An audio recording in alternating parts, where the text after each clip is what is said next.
So I got an email from a friend last week that their email had been hacked, and they had said, "Don't click on anything or reply to anything that you've gotten from me in the last day or so." So I know that we've all been there, and gosh, I've had that pit in your stomach about that and having to let people know. So what does that mean? It means right now that customers are a lot more suspicious and on edge right now about clicking on anything, especially even if it's from friends or family.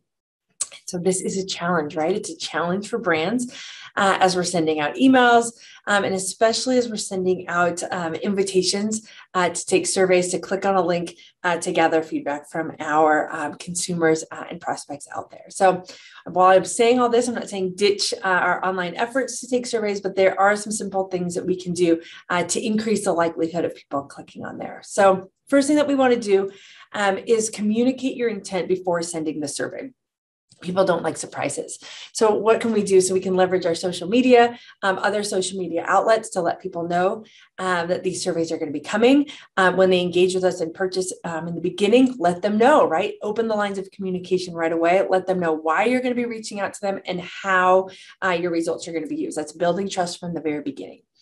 The second thing that we can do is pay attention to email wording and visual graphics. We want to make sure that it looks consistent with the other pieces that you have in your marketing and touch points with your customers, right? Consistency is key. And if something looks out of line or not consistent with what's been going on, it's going to raise the red flags for consumers out there.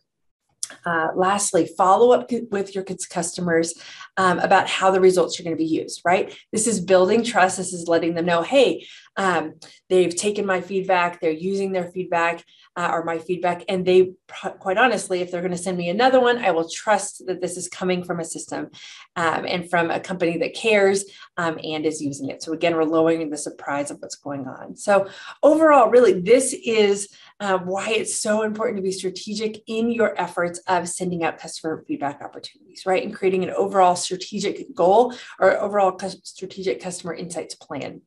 We don't want to have ad hoc things that are going out here that does not look consistent.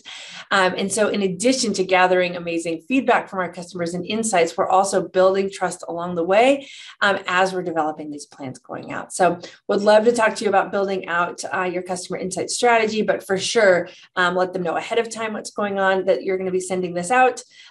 Visually, make sure that it's consistent and in line with everything you also have going on, and follow up with them afterwards. So you're starting and continuing to build that trust along the way.